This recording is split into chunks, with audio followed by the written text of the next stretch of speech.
Hello दोस्तों, तो start करते हैं प्रोबेबिलिटी की 13.3 एक्सरसाइज के एग्जाम्पल्स। यहां पर हम सारे एग्जाम्पल्स करेंगे। लास्ट वीडियो में हमने कॉन्सेप्ट पढ़ लिया टोटल प्रोबेबिलिटी का और बेस थ्योरम का। ठीक है, टोटल प्रोबेबिलिटी जो थी हम यहां लिख लेते हैं किसी एक इवेंट की प्रोबेबिलिटी E1 E2 अगर हमें ऐसे दे रखे हैं तो कैसे निकालते थे? Probability of E1 intersection A plus probability of E2 intersection A ऐसे करके डैश डैश n तक जितने भी होंगे। उसके बाद इन्हीं को इस तरीके से भी लिख सकते हैं कि probability of E1 into probability of A by E1 plus probability of E2 into probability of A by E2 ऐसे करके अप टू n इवेंट्स तक जितने भी होंगे। क्वेश्चन टू क्वेश्चन डिफर करेगा। दूसरा बेस थ्योरम थी हमारी probability of A into probability of E1 by A होता है हमारा probability of E1 into probability of A by E1। इसके बराबर होता है, ये दोनों इक्वल होते हैं क्योंकि ये दोनों ही किसके बराबर है? Probability of A intersection E1। बस इसको इसके नीचे ले आना है या फिर इसको इसके नीचे ले जाना है, हमसे ये पूछा जाएगा। ठीक है, तो इसको इसके नीचे ले आना, निकल आई तुम्हारी Bayes theorem. Probability of A को नीचे ले आए और प्रोबेबिलिटी ऑफ A की वैल्यू यहां से डाल देनी है। ठीक है, टोटल प्रोबेबिलिटी से निकाल के। तो जैसा कि मैंने बताया था हर बेस थ्योरम के क्वेश्चन में टोटल प्रोबेबिलिटी यूज होगी, तो बेस थ्योरम के ही क्वेश्चन दे रखे हैं इसमें। टोटल प्रोबेबिलिटी का एक ही क्वेश्चन था। ठीक है, अब कर लेते हैं हम अच्छे से इसके क्वेश्चंस। सबसे पहले हम स्टार्ट कर रहे हैं एग्जांपल 17। प्लीज सारे बच्चे एनसीईआरटी की बुक खोल के रखें जो भी पढ़ रहा है, और एग्जांपल 17 एक बार बच्चों खुद से रीड कर लो। मैं भी यहां रीड कर रहा हूं। देखो एग्जाम्पल 17 के बाद के सारे एग्जाम्पल्स हम यहां करेंगे। 17 में है क्या? Given 3 identical boxes 1, 2 and 3। 3 box है भाई, आइडेंटिकल है बिल्कुल। ईच कंटेनिंग 2 कॉइन्स, सब में 2 कॉइन है। In box 1 both coins are gold. तो 3 बॉक्स बना लेते हैं, 1 2 3। ये बॉक्स 1 2 3। बॉक्स 1 में दोनों गोल्ड के कॉइन है। बॉक्स 2 में एक गोल्ड एक सिल्वर होगा। नहीं in box 1 both coins are gold coins. In box 2 both are silver coins. इसमें बोथ आर सिल्वर कॉइन्स। ठीक है, फिर in box 3 there are 1 gold and 1 silver coin. 1 gold and 1 silver coin. ये हमारी condition given हो गई। A person chooses a box at random. उसने कोई एक बॉक्स चूज किया and take out a coin, उसमें से एक कॉइन निकाला। It is the coin of gold. ये अब गोल्ड का कॉइन है। ठीक है, ये पहले से हमें पता है। अब what is the probability that the other coin in the box is also gold. देखो उसने जो कॉइन निकाला वो कॉइन गोल्ड का है, और जो दूसरा बचा हुआ गोल्ड का जो दूसरा बचा हुआ कॉइन होगा वो भी गोल्ड का होगा। तो वो तभी पॉसिबल है जब वो बॉक्स 1 में से निकाले। ठीक है, तो इसको बेस थ्योरम से ही करेंगे। कंडीशनल प्रोबेबिलिटी पूछी हुई है जिसको हम डायरेक्ट नहीं निकाल सकते, इससे निकालेंगे। ठीक, इसमें ए इवेंट को E1 E2 E3 को कैसे डिफाइन करेंगे वो देख लो। 3 बॉक्सेस हैं तो 3 इवेंट हो जाएंगे, क्योंकि जब तुम कॉइन निकालोगे तो तीनों में से कोई एक बॉक्स चूज करना पड़ेगा। बॉक्स 1 चूज करने वाले इवेंट को कह देते हैं E1। सेकंड बॉक्स को चूज करने वाले इवेंट को कह देते हैं E2। थर्ड बॉक्स को चूज करने वाले इवेंट को बोल देते हैं E3 इवेंट। इन तीनों की प्रोबेबिलिटी बिल्कुल बराबर होगी क्योंकि तीनों आइडेंटिकल बॉक्सेस हैं, और तीनों की प्रोबेबिलिटी क्या होगी? 1/3 1/3 1/3। ठीक है, तीनों की प्रोबेबिलिटी इक्वल होगी 1/3 के। अब हमसे कह रहा है कि वो जो एक कॉइन निकाला है वो गोल्ड कॉइन है। ठीक है, तो ए इवेंट मान लेते हैं that coin is gold. Gold coin बाहर आए। ठीक है, जो कॉइन निकाला है सिलेक्टेड कॉइन है वो कॉइन गोल्ड का है, उसको ए इवेंट मान लेते हैं। अब हमसे पूछा क्या गया है कि एक जो कॉइन निकला है वो गोल्ड का है। अब ये बताओ कि दूसरा कॉइन होगा वो गोल्ड का होगा। तो यहां थोड़ा सा उसने क्वेश्चन को घुमाया है, तो हमें अब यहां पर ये नहीं सोचना है कि दूसरा कॉइन भी गोल्ड लेना है हमें, ना ना, दूसरा कॉइन गोल्ड का मतलब वो ये कह रहा है इनडायरेक्टली कि बॉक्स 1 चूज किया हुआ हो उसने, वो ये कह रहा है कि ये काम तो हो चुका है कि एक कॉइन तो गोल्ड का आ चुका है भैया, और दूसरा कॉइन बचा हुआ गोल्ड का हो वो तभी हो सकता है जब उसने बॉक्स 1 को चूज किया होगा, यानी कि E1 इवेंट हुआ होगा। तो देखो ये निकालना है, आ गई घुमा फिरा के बात यहीं पे, ठीक है। ये करेंगे, फॉर्मूला ये वाला लगाएंगे, साफ दिख रहा है हमें। इसके लिए हमें प्रोबेबिलिटी ऑफ ए चाहिए होगी, यानी कि कॉइन गोल्ड का होना चाहिए। पहला कॉइन गोल्ड का कैसे निकल सकता है उसकी प्रोबेबिलिटी।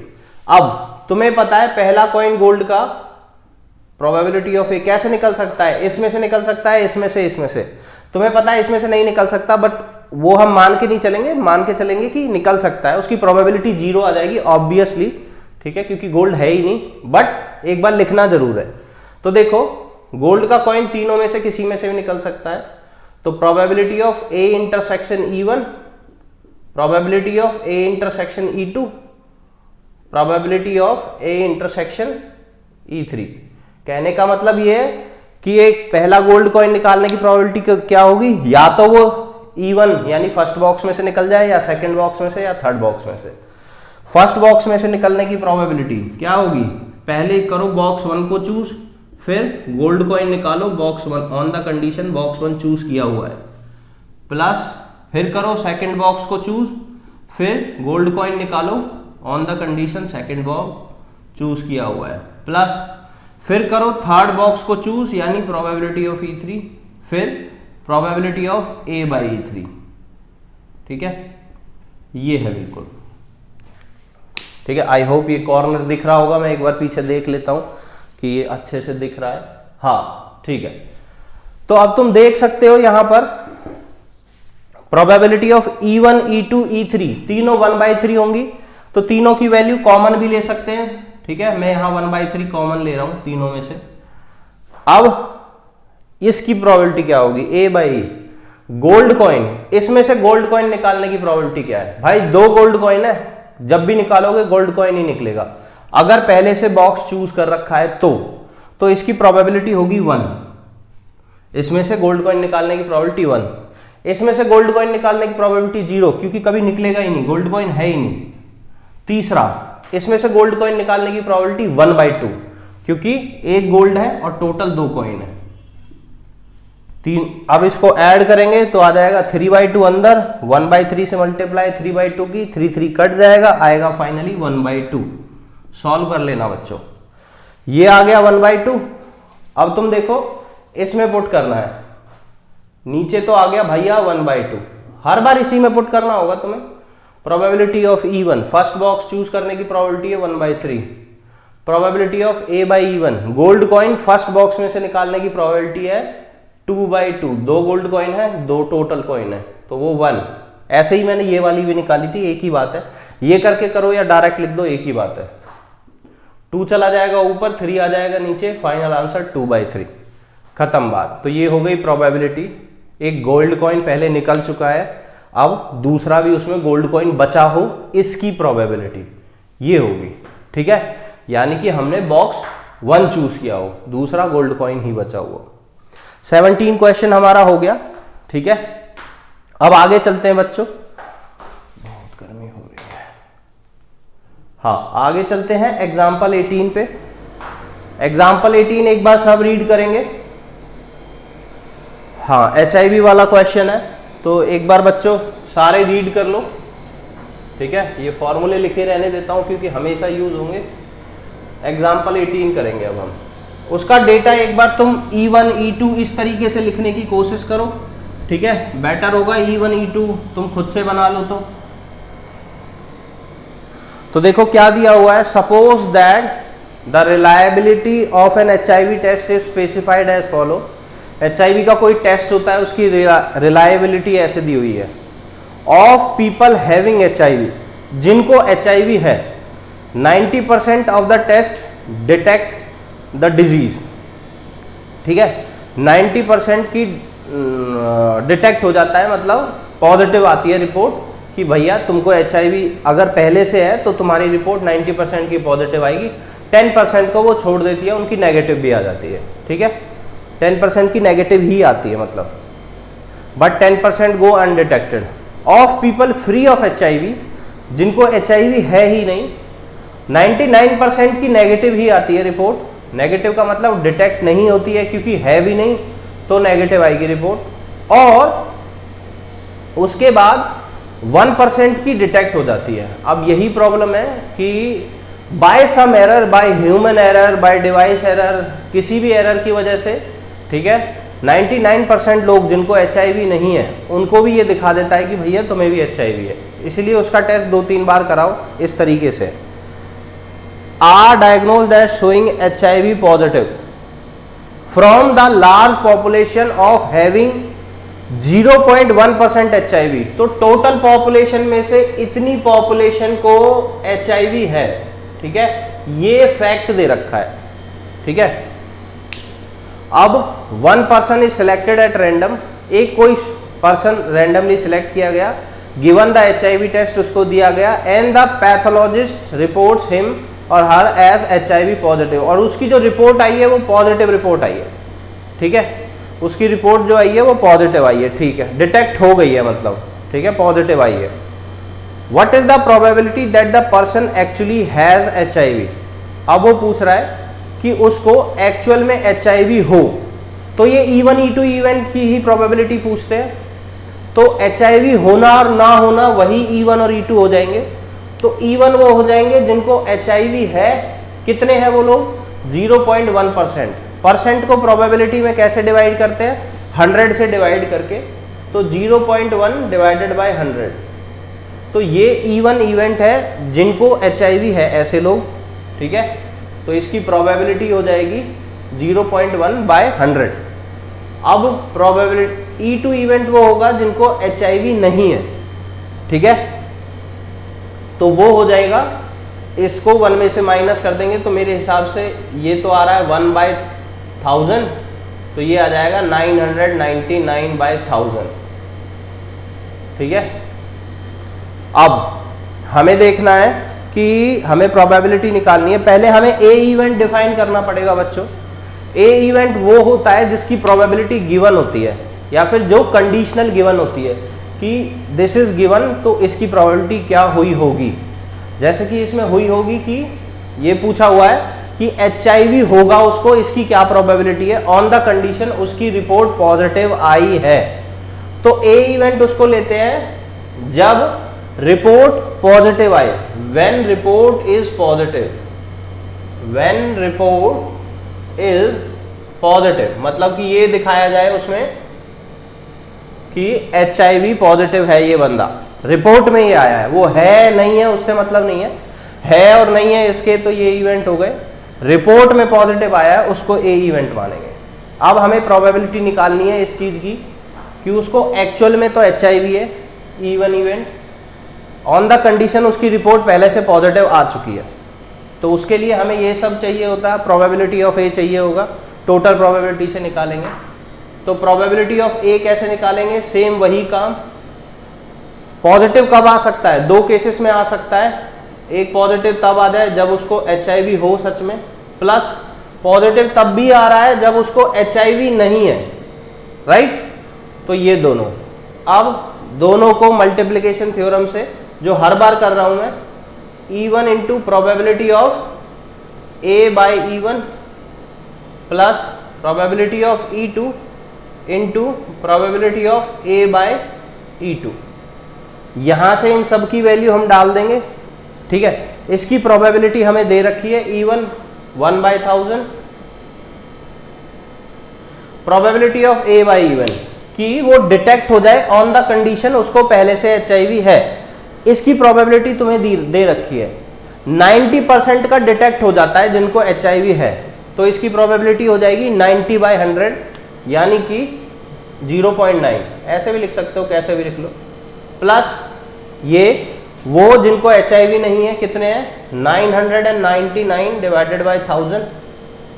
अब ऐसे लोग जिनको HIV नहीं है बट फिर भी उनकी रिपोर्ट पॉजिटिव आ रही है, ठीक है, ऐसे लोग जिनको HIV नहीं है बट फिर भी रिपोर्ट पॉजिटिव आ रही है, कितने लोग हैं ऐसे, दे रखा है हमें। ये लोग हैं हमारे पास, कहाँ है, 1% are diagnostic as HIV positive, जिनको नहीं है, ठीक है। तो ये 1% को कैसे कन्वर्ट करेंगे, 1/1000, ठीक है। ये दे रखा है हमें कि जिनको HIV नहीं है फिर भी 1% को की रिपोर्ट जो है पॉजिटिव आती है, तो उसकी प्रोबेबिलिटी हो जाएगी 1/100। तो ये आ गई भैया प्रोबेबिलिटी ऑफ A। इसको सॉल्व करेंगे, A की प्रोबेबिलिटी आ जाएगी, काफ़ी इजी, ये सॉल्यूशन हो जाएगा इसका। अब हमें इसमें डालना है प्रोबेबिलिटी ऑफ E1, हमें पता है ये रहा 1/1000, ठीक है, इनटू प्रोबेबिलिटी ऑफ A/E1, ठीक है। A/E1 मतलब उनके डिटेक्ट होने की प्रोबेबिलिटी ऑन द कंडीशन उनको पहले से HIV है, तो हमें पता है 90% का डिटेक्ट हो जाता है, तो 90/100 हो जाएगी। फिर होल डिवाइड ये प्रोबेबिलिटी जो हमने टोटल से निकाल ली है, तो डिनोमिनेटर में क्या आएगा, ये। अब सॉल्यूशन तुम खुद से कर सकते हो, ये तो बहुत बेसिक बात हो जाएगी, ठीक है। उठा के वहाँ रखेंगे, LCM लेंगे और सॉल्व करेंगे और हो जाएगा क्वेश्चन, ठीक है। मेन बात क्या थी, ये पहचानना कि A किसको डिफाइन करेंगे, E1 E2 किसको डिफाइन करेंगे। जिसकी प्रोबेबिलिटी पूछी हो, पूछी किसकी प्रोबेबिलिटी है, हमेशा E1 और E2 की पूछी होगी बेस थ्योरम में, E1 E1 या फिर E2। देखो यहाँ पर पूछी हुई है E1 की probability on the condition A is happened, ये हर बार होगा। क्या चीज हो चुकी है, रिपोर्ट पॉजिटिव आ चुकी है, लास्ट की 2 लाइनें पढ़ो, उसमें यही चीज दी हुई होगी, रिपोर्ट पॉजिटिव और उसको एक्चुअल में HIV हो, तो E1 E2 हो जाएंगे, एक्चुअल में HIV है, एक्चुअल में HIV नहीं है, ठीक है। इस तरह से पहचानना है तुम्हें E1 E2 को और A को। A लास्ट में गिवन होगा, ठीक है, लास्ट में ये जो जिसकी कंडीशन गिवन होगी जिस इवेंट की कि ये चीज हो चुकी है, रिपोर्ट पॉजिटिव आ चुकी है, तो वो A इवेंट होगा हमेशा, ठीक है। पॉजिटिव रिपोर्ट आना, व्हेन रिपोर्ट इज पॉजिटिव, वो A इवेंट हो गया। आगे चलते हैं और ज्यादा समझ में आएगा। इसी ट्रिक को नेक्स्ट वाले क्वेश्चन में लगाते हैं। फैक्ट्री दे रखी है, एग्जाम्पल 19, रीड करो बच्चों और कोशिश करो E1 E2 और A निकालने की, ठीक है।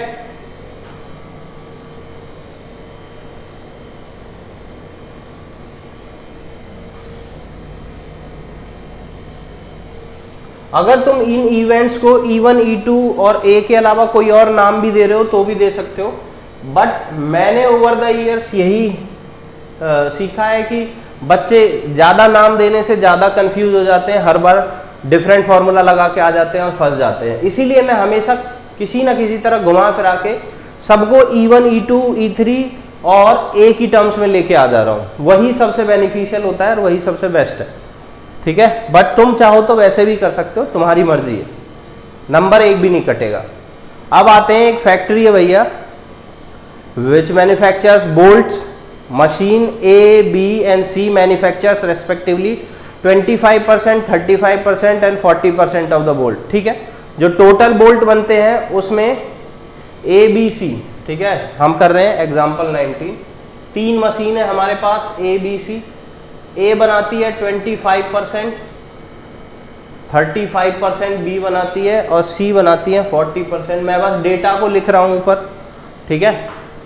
ऑफ देयर आउटपुट्स, जो उनके आउटपुट है 5, 4 and 2% are respectively defective bolts.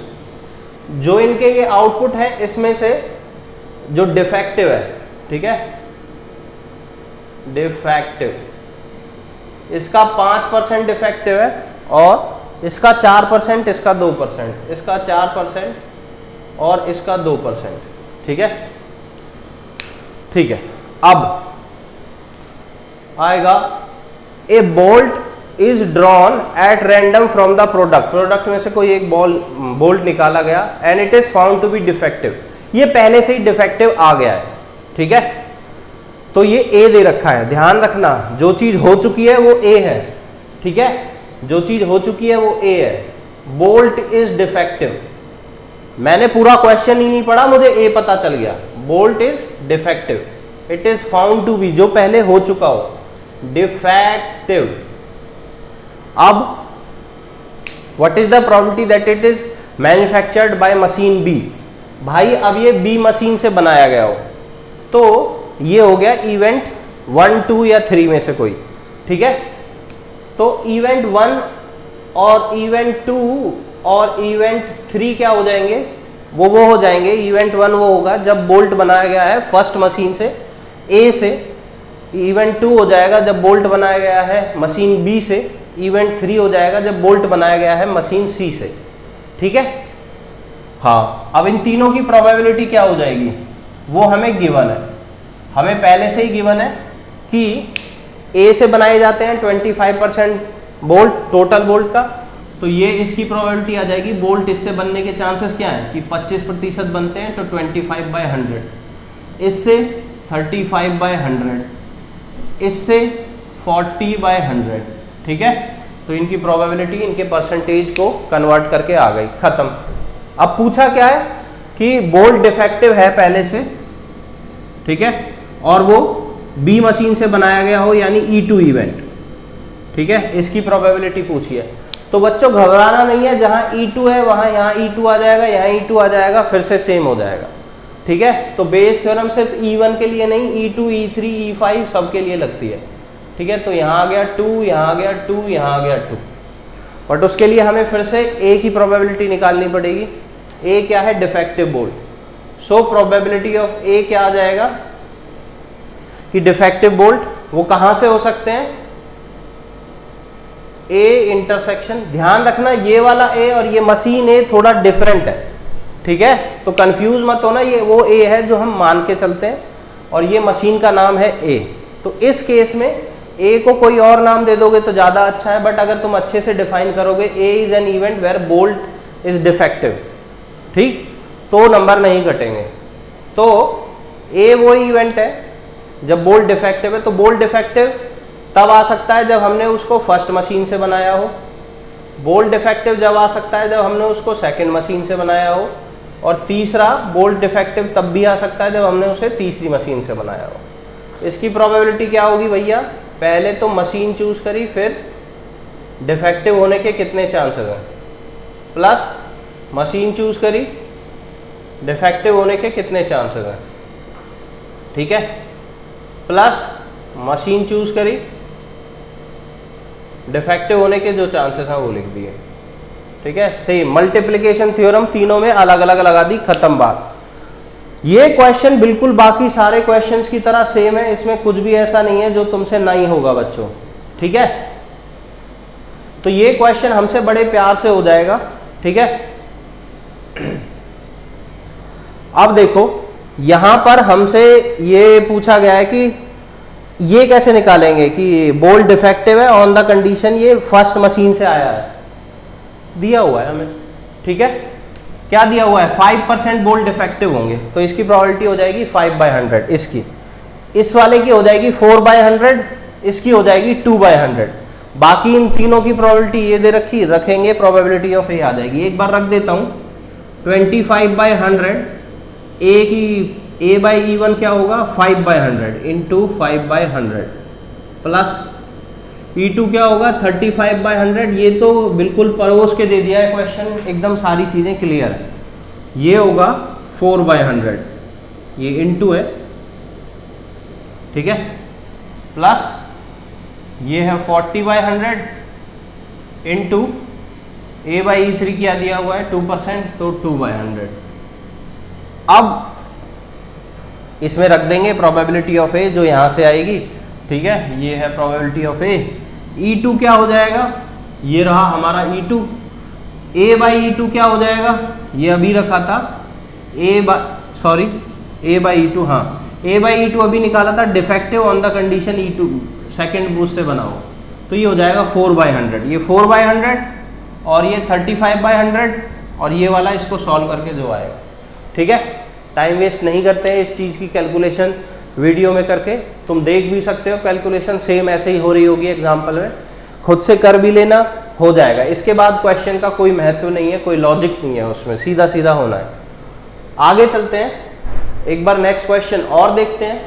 ये 19 था, अब 20th क्वेश्चन देखेंगे। इसमें क्वेश्चन जो बढ़िया ही है ठीक ठाक सा, जिसमें बच्चे कंफ्यूज होते हैं वो एग्जाम्पल 21 ही है, उस पे एंड में आएंगे। बट एक बार मैं चाहूंगा तुम एग्जाम्पल 20 ट्राई करो बच्चों खुद से, और फिर वापस इस पे आओ। चलो आ जाते हैं एग्जाम्पल 20 पे। कहाँ है एग्जाम्पल 20? जस्ट उसके नीचे है। A doctor is to visit a patient. ठीक है भाई, डॉक्टर को पेशेंट विजिट करना है। From the past experience it is known that the probabilities that he will come by train, bus, scooter और by other means of transport. तो 4 तरीके से आ सकता है वो, ट्रेन, ठीक है, बस, स्कूटर, ठीक है, और अदर ट्रांसपोर्ट। ठीक है, ट्रेन से आने की 3/10, 1/5, 1/10, 2/5, 3/10, 1/5, 1/10, 2/5।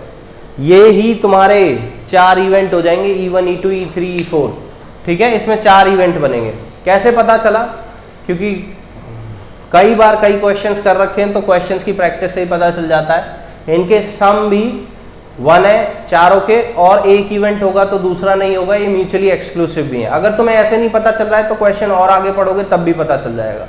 ये E1 हो गया जब वो ट्रेन से आएगा, या बस से आएगा, या स्कूटर से आएगा, या फिर कोई और ट्रांसपोर्ट से आएगा। ठीक है, क्योंकि उसको आना ही है तो इन चारों में से किसी एक से आएगा। ऐसा नहीं है कि बस और स्कूटर दोनों से आ जाए। ठीक है, हो सकता है अगर स्कूटर को बस के ऊपर चढ़ा के ले आए तो।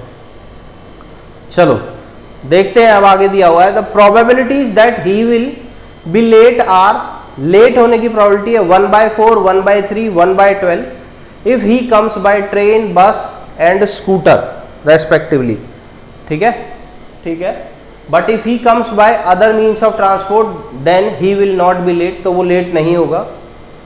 When he arrives he is late. तो देखो इसमें लेट होना जो है वो एक ऐसा इवेंट दिया हुआ है जो कि हो चुका है। व्हेन ही अराइव्स, जब वो आता है तो वो लेट है, मतलब कि ये चीज हो चुकी है कि वो लेट है। तो ये होगा हमारा ए इवेंट जो पहले हो चुका है। सो ए इवेंट हो गया ही इज लेट। ठीक है, द डॉक्टर इज लेट, वो लेट है भाई। ठीक है, इसको वॉज लिख लेते हैं क्योंकि ये हो चुका है। ठीक है, तो डॉक्टर लेट है भाई। अब हमें प्रोबेबिलिटी निकालनी है, what is the probability that he comes by train. तो यहां से पता चलना चाहिए, उसकी प्रोबेबिलिटी पूछी जाती है E1, E2, E3, E4। Train से वो आया हो तो ये वाला इवेंट को E1, E2, E3, E4 मानेंगे। ठीक है, तो ट्रेन से आना इवेंट हो गया E1, E2, E3 और ये इवेंट हो गया E4। इन चारों की प्रोबेबिलिटी इस तरीके से दे रखी है। ठीक है, और इनकी कंडीशनल प्रोबेबिलिटी भी दे रखी है लेट होने की। प्रोबेबिलिटी ऑफ लेट होना ऑन द कंडीशन वो ट्रेन से आए, E1, ये गिवन है भाई। प्रोबेबिलिटी जब वो ट्रेन से आए और लेट हो, इसकी प्रोबेबिलिटी दे रखी है 1/4। जो 3 प्रोबेबिलिटी दे रखी है जो हमने अभी इग्नोर कर दी थी। प्रोबेबिलिटी वो लेट हो जाए ऑन द कंडीशन वो आए बस से, क्या दे रखी है 1/3। ठीक है, प्रोबेबिलिटी वो लेट हो जाए और आए किससे, स्कूटर से, थर्ड इवेंट, क्या दे रखी है प्रोबेबिलिटी 1/12। ठीक है, प्रोबेबिलिटी वो किसी और ट्रांसपोर्ट से आए और लेट हो जाए, होगा ही नहीं लेट तो कोई प्रोबेबिलिटी नहीं, 0 प्रोबेबिलिटी, ये 4 है।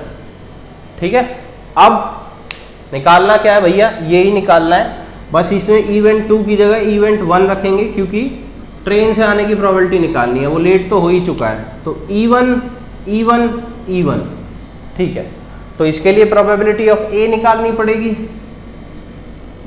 वो क्या होगी, मैं हर बार पहले इंटरसेक्शन वाला लिख रहा हूं फिर उससे वो निकाल रहा हूं। मैं ऐसा इसलिए कर रहा हूं, तुम भी करना, इससे टीचर पे एक बहुत अच्छा असर पड़ेगा।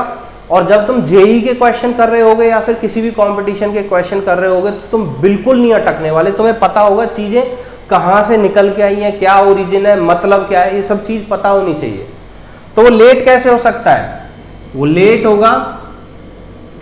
होगा जब वो E1 से आ जाए, प्लस वो लेट होगा जब वो E2 से आ जाए, प्लस वो लेट होगा भाई जब वो किससे आ जाए, E3 से आ जाए, वो लेट होगा जब वो E4 से आ जाए, मतलब अदर मीन्स ऑफ ट्रांसपोर्ट।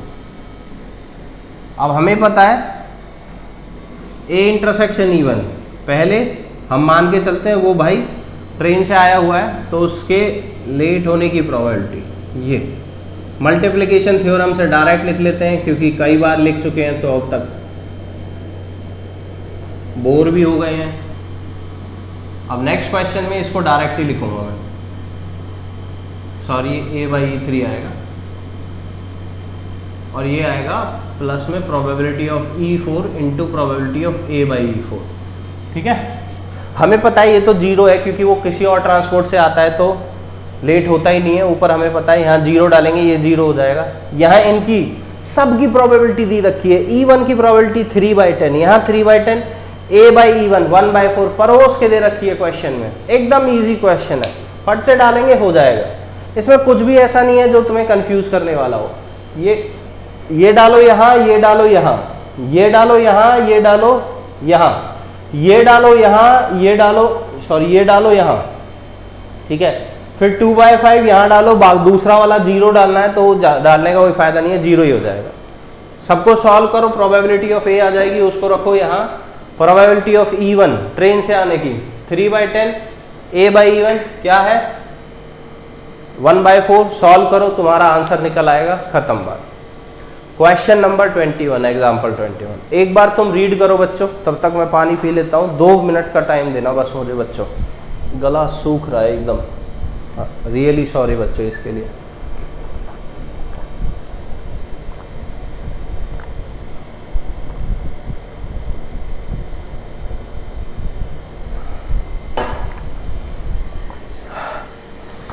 हाँ तो बच्चों अब स्टार्ट करेंगे एग्जाम्पल 21, जो कि हमारा डायरेक्ट नहीं है, सारी चीजें परोस के नहीं दे रखी है। क्वेश्चन अच्छा है। इस क्वेश्चन में E1 E2 अगर तुम डिफाइन करोगे तो तुम्हारे काफी कॉन्सेप्ट्स क्लियर होंगे। ये क्वेश्चन अच्छे क्वेश्चन में आता है, ठीक है।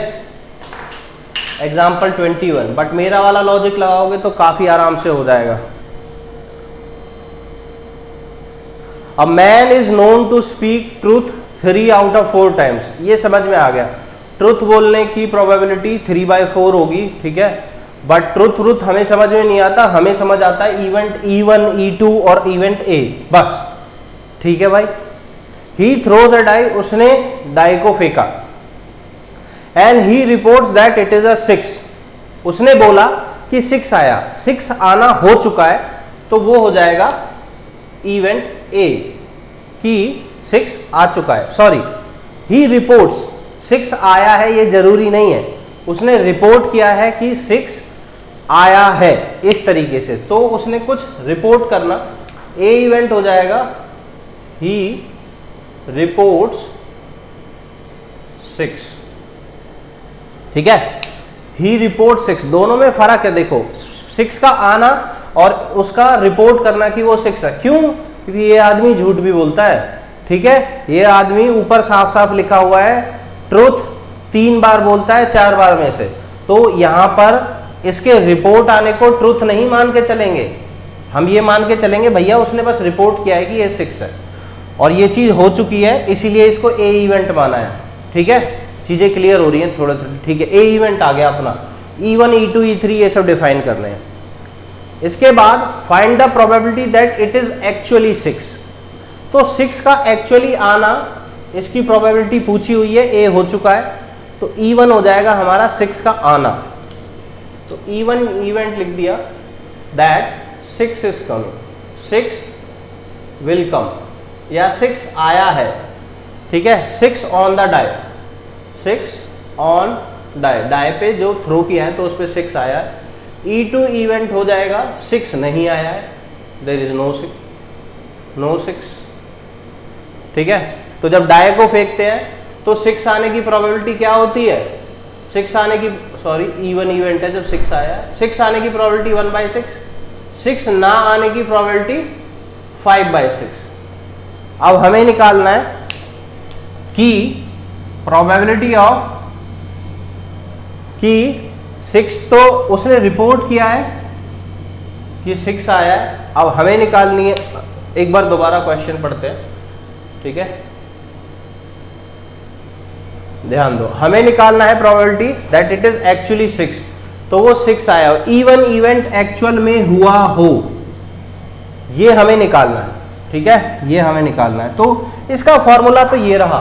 ठीक है, फॉर्मूले में कोई दिक्कत नहीं है हमें, अगर हम अच्छे से E1, E2 और A डिफाइन कर लेते हैं तो हमें फॉर्मूले में दिक्कत नहीं है भैया। ठीक है, फॉर्मूला तो ये लगेगा। ठीक है, तो यहां से इसको पकड़ लेते हैं। अब हमें पता है, ये हमें पता है, ये नहीं पता है, अभी निकाल लेंगे। ये निकालना पड़ेगा टोटल प्रोबेबिलिटी से। तो पहले इसका फॉर्मूला लिख लेते हैं कि भाई वो कब कब रिपोर्ट 6 कर सकता है, कि वो रिपोर्ट कर दे कि 6 आया है। कब कब कर सकता है? 2 केसेस में कर सकता है। एक जब एक्चुअल में 6 आ जाए, प्लस एक जब 6 ना आए पर वो झूठ बोल दे कि 6 आया है। ठीक है, अब यहां पर देखो इसको कैसे लिखेंगे कि 6 आ चुका, पहले 6 आया है, इनटू प्रोबेबिलिटी उसने रिपोर्ट किया है कि 6 आया है, प्लस 6 नहीं आया है, इनटू उसने रिपोर्ट किया है कि 6 आया है। इनकी प्रोबेबिलिटी हमें अच्छे से पता है। इसकी 6 आने की प्रोबेबिलिटी 1/6। यहां ध्यान से देखो, इसको समझ गए तो क्वेश्चन हो गया। उसने बोला है 6 आया है और एक्चुअल में 6 आया है, इसका मतलब उसने ट्रुथ बोला है, और ट्रुथ बोलने की प्रोबेबिलिटी दी हुई है 3/4, यानी कि 3/4। इसका मतलब बस यही है कि वो सच बोले। इसका मतलब 3/4 टाइम्स सच बोलेगा तो प्रोबेबिलिटी 3/4, प्लस यहां पर इवेंट 2 हो जाए, यानी कि 5/6, यानी कि 6 ना आए, इनटू वो रिपोर्ट कर दे कि 6 आया है। 6 आया नहीं है बट वो रिपोर्ट कर रहा है कि 6 आया है। इसका मतलब क्या है? वो झूठ बोल रहा है। झूठ बोलने की प्रोबेबिलिटी सच बोलने की 3/4 है, तो झूठ बोलने की होगी क्या? 1/4। ये मल्टीप्लाई होगा इसमें। ठीक है, ये मल्टीप्लाई का सिंबल है, प्लस जैसा ही दिख रहा है, बार बार डॉट लगा देते हैं यहाँ। इसको सॉल्व करेंगे, हमारा आ जाएगा। ठीक है, इसको सॉल्व करने पे जो भी आएगा, क्या आ रहा है? दोनों का एल्स 24 3 + 5 8/24। ठीक है, तो ये आ जाएगा हमारा 1/3। ठीक है, सही है क्या? 24 3 + 5 8/24 आता है हमारा 1/3। इसकी प्रोबेबिलिटी आई 1/3। नीचे E1 6 आने की प्रोबेबिलिटी क्या है? 1/6। वो रिपोर्ट करे 6 आया है ऑन द कंडीशन 6 आया पड़ा है। ठीक है, तो वो सच बोल रहा है, यानी कि 3/4। सॉल्व कर लेते हैं। 3 से इसको काटो 2, तो ये बन गया 1/8 और 1/3 नीचे, तो 8 जाएगा नीचे, 3 जाएगा ऊपर। 3/8 होगी हमारी फाइनल प्रोबेबिलिटी। क्लियर है बात? अब देखो इसके क्वेश्चन NCERT के तुम खुद लगाओ। सारे क्वेश्चन इजी डायरेक्ट है, बिल्कुल ध्यान दो। जो भी तुमसे प्रोबेबिलिटी पूछी हो, 3 ही इवेंट बनाने, A, E1, E2, E3, E4 इस टाइप में, और A 2 तरीके से इवेंट बनाने। लास्ट में जो पूछा हो वो इवेंट हो चुका होगा। ठीक है, और E1 इवेंट की प्रोबेबिलिटी पूछी होगी। इस तरीके से हम सारे क्वेश्चन कर सकते हैं। ठीक है, तो मिलते हैं बच्चों नेक्स्ट वीडियो में। ठीक है, जिसमें हम करेंगे इसकी 4th exercise, what is random variable, और उसकी प्रोबेबिलिटी कैसे निकालनी है। काफ़ी इजी है, आराम से हो जाता है क्वेश्चन। ठीक है, चलो बाय बाय बच्चों, फिर मिलेंगे नेक्स्ट वीडियो में।